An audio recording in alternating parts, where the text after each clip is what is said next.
ഉദ്ഘാടന പ്രസംഗത്തിൽ ഒരിടത്തും ഉമ്മൻചാണ്ടിയുടെ പേര് മുഖ്യമന്ത്രി പരാമർശിച്ചില്ല. പിണറായി സർക്കാരുകളുടെ ഇച്ഛാശക്തി കൊണ്ടാണ് വിഴിഞ്ഞം തുറമുഖം യാഥാർത്ഥ്യമായതെന്ന് മന്ത്രി VN വാസവനും പറഞ്ഞു. 1996 അധികാരത്തിൽ വന്ന EK നയനാർ ഗവൺമെന്റാണ് വിഴിഞ്ഞം തുറമുഖത്തിന്റെ ആശയത്തിന് വേണ്ടി ആദ്യമായി ഒരു കമ്മിറ്റി നിയോഗിച്ചത്. വിഴിഞ്ഞം ഇന്റർനാഷണൽ സീപോർട്ട് എന്ന കമ്പനി ആദ്യമായി ഇവിടെ ഉദ്ഘാടനം ചെയ്തത് 2010 ആഗസ്റ്റ് മാസം 11-ാം തീയതിയാണ്. ബഹുമാനപ്പെട്ട VS അച്യുതാനന്ദനായിരുന്നു ഉദ്ഘാടകൻ. പിന്നീട് അധികാരത്തിൽ വന്ന ഉമ്മൻചാണ്ടിയുടെ നേതൃത്വത്തിലുള്ള ഗവൺമെന്റ് കാലഘട്ടത്തിൽ 2015 ആഗസ്റ്റിൽ അതിനെ തുടർന്ന് ടെൻഡർ ചെയ്തു. ഇതുമായി ബന്ധപ്പെട്ട കരാറിലേർപ്പെടാൻ അദാനിയുമായി ഉമ്മൻചാണ്ടി ഗവൺമെന്റ് തയ്യാറായി. പിന്നീട് അതിന്റെ നിർമ്മാണ പ്രവർത്തനങ്ങൾക്കെല്ലാം തുടക്കം കുറിച്ചത് 2016 അധികാരത്തിൽ വന്ന ശ്രീ പിണറായി വിജയന്റെ നേതൃത്വത്തിലുള്ള ഗവൺമെന്റാണ്.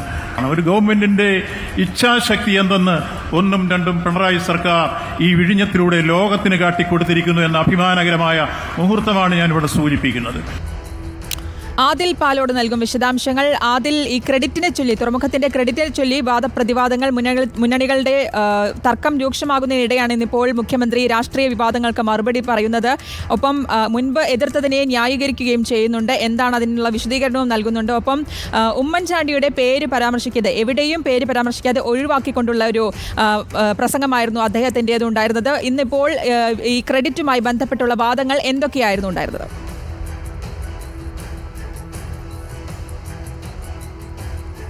35 മിനിറ്റ് നീണ്ട മുഖ്യമന്ത്രിയുടെ പ്രസംഗത്തിൽ ഒരിടത്തും മുൻ മുഖ്യമന്ത്രി ഉമ്മൻചാണ്ടിയുടെ പേര് പരാമർശിച്ചില്ല. മുൻ മുഖ്യമന്ത്രി ഉമ്മൻചാണ്ടിയും അദാനി ഗ്രൂപ്പുമായി ബന്ധപ്പെട്ടാണ് കരാറുകൾ ഉമ്മൻചാണ്ടി സർക്കാരിൻ്റെ കാലത്താണ് ഉണ്ടാക്കിയത്. അത് സംബന്ധിച്ചൊരു പരാമർശവും മുഖ്യമന്ത്രിയുടെ ഭാഗത്തുനിന്നുണ്ടായില്ല. മാത്രമല്ല, 2 പിണറായി സർക്കാരുകളുടെ ഇച്ഛാശക്തിയും കഠിനാധ്വാനവുമാണ് ഈ പദ്ധതിക്ക് പിന്നിലെന്നും പദ്ധതി പൂർണ്ണതയിലേക്ക് എത്തുമ്പോൾ അവരെ കൂടി ഓർക്കണമെന്നുമായിരുന്നു, ആ ഇച്ഛാശക്തിയും ആ പ്രവർത്തനം കൂടി ഓർക്കണം എന്നായിരുന്നു മുഖ്യമന്ത്രിയുടെ പ്രധാനപ്പെട്ട ഒരു പ്രതികരണം.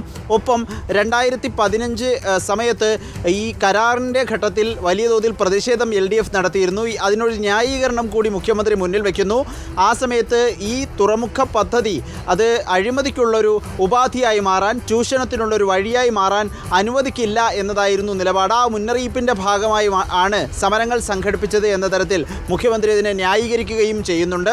ഇതിനൊപ്പം EK നയനാൻ്റെ കാലത്താണ് ഈ പദ്ധതിയുടെ പുനരുജ്ജീവനം, അല്ലെങ്കിൽ കുറേ കാലമായ ആലോചനയിലുണ്ടായിരുന്ന പദ്ധതി നടപ്പിലാക്കാനുള്ള ശ്രമങ്ങൾ തുടങ്ങിയതെന്ന വാദം VN വാസവനും പറയുന്നുണ്ട്. അതിനിടെ ഇന്ന് പ്രതിപക്ഷ നേതാവിനെ ക്ഷണിക്കാത്തതിനെ ചൊല്ലി വിമർശനങ്ങളുണ്ടായിരുന്നു. പ്രതിപക്ഷ നേതാവ് തന്നെ അതിനെതിരെ രംഗത്ത് വരികയും ചെയ്തിരുന്നു.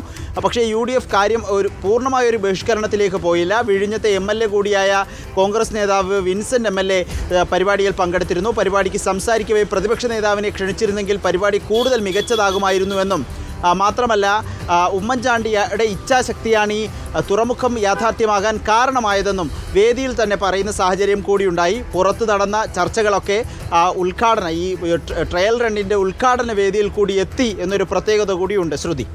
ആദിൽ പാലോടാണ് വിശദാംശങ്ങൾ നൽകിയത്.